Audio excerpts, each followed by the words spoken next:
Hi guys! Hi! We have a special visitor today. Miss Arline is with us, and she is going to tell us why Chinese ideas matter. Well, Chinese ideas are important because their ideas helped influence the world that we have right now. They sure did. Yes, they so, did. Grab a pencil, not a pen, because we make mistakes and we need to be able to erase that stuff. And let's jump right in. Bye. Bye. Okay guys, we're going to start off with the Chinese ideas, and we know that these ideas have influenced much of our world today.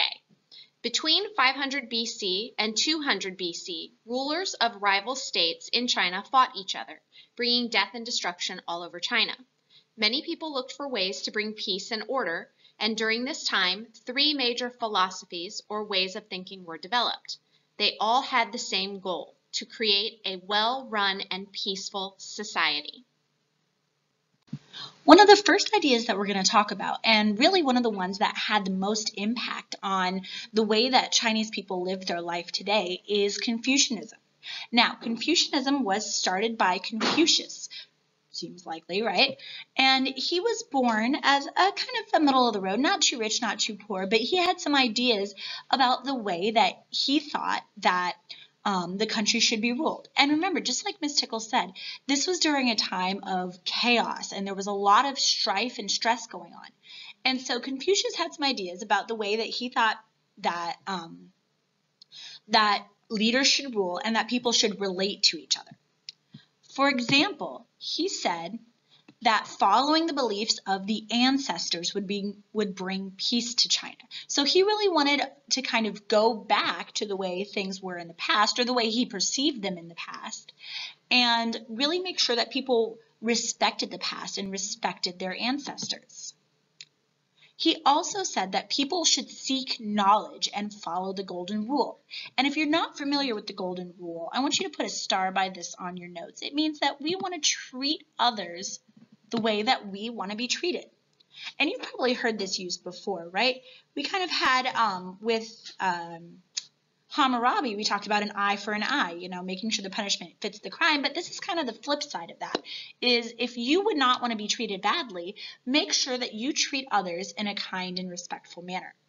But this part about seeking knowledge is really important too. He thought that it was important for everybody, no matter if you were rich or poor, if you were born into a wealthy family or a family that didn't have very much, to find every opportunity to seek out knowledge and to really be passionate about looking for that information and learning more about the world around you.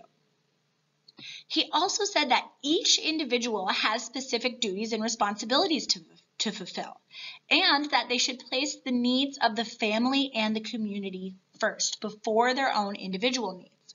And the idea with that is that if you put other people first, and then other people will put other people first, then everybody is taken care of. And so this puts a huge emphasis on making sure that the family is considered, you take care of the people in your family, even if it's not what you want to do, and making sure that you take care of the members of not just your family, but the people around you.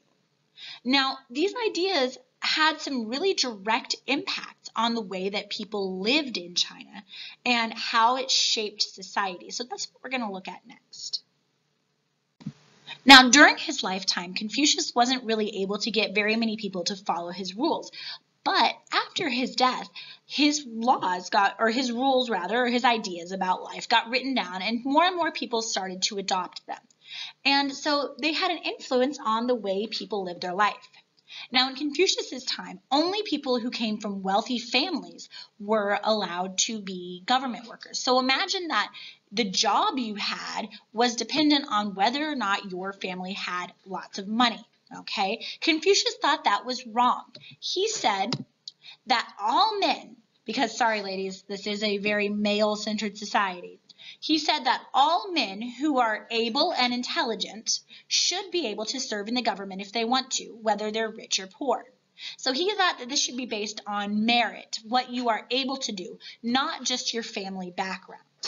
So because of this, emperors later started to develop the practice of choosing government officials through civil service tests. Now guys, this is a really important concept. I want you to put a circle or a star around these civil service tests.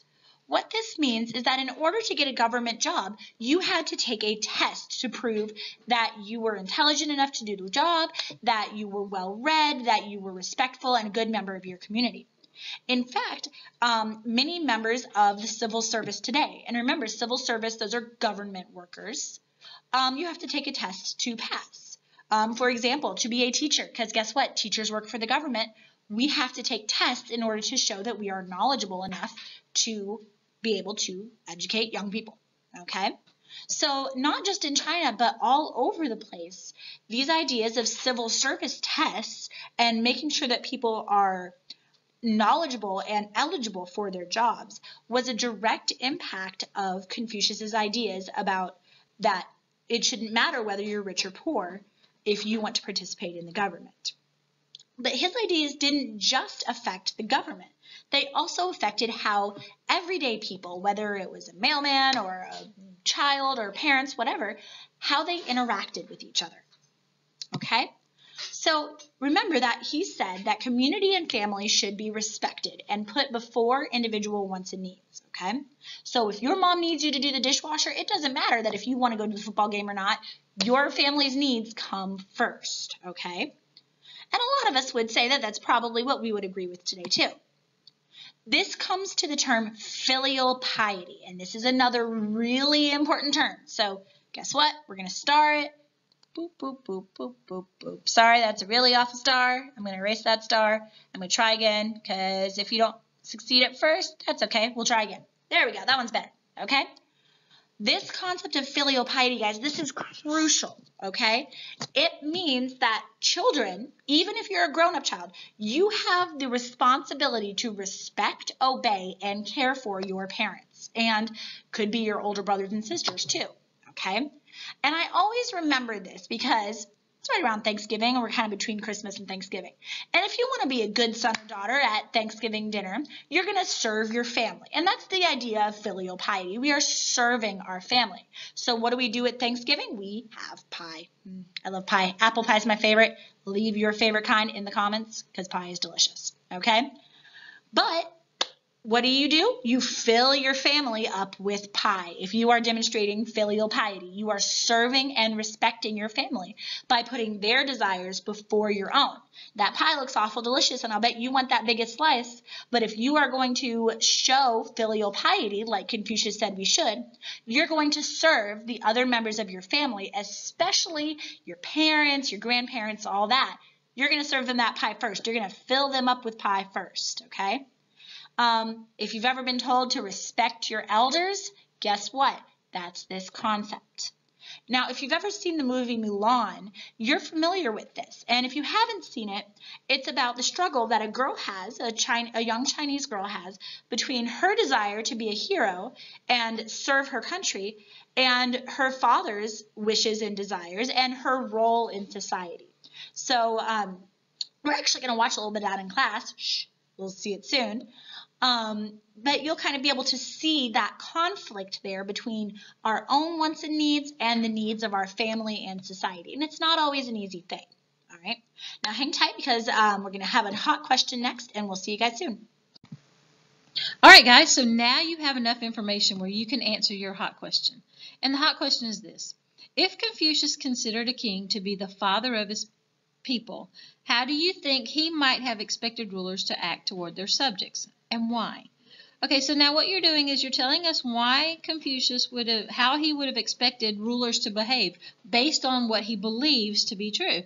So using his teachings and using what he thinks, how do you think he might have expected the rulers to act? And then tell me why.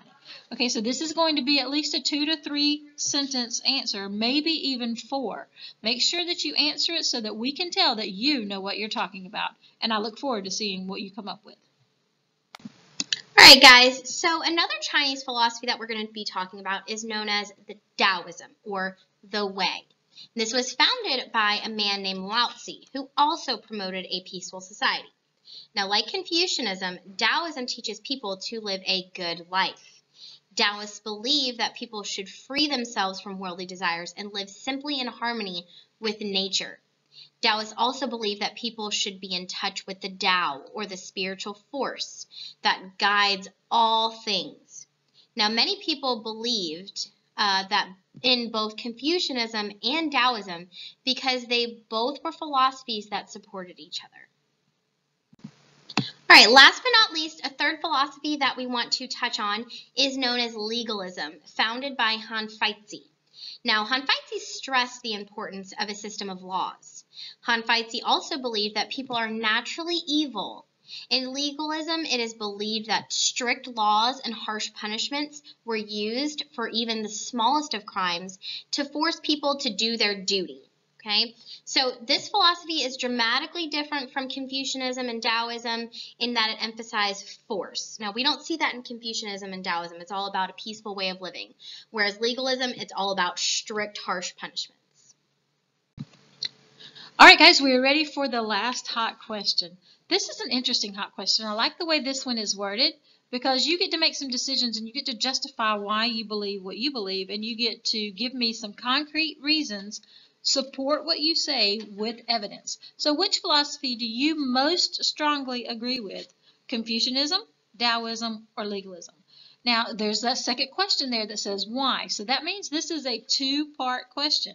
You have to tell me which one you agree with, and then you have to tell me why, and give me at least 2 reasons why you agree with this particular philosopher.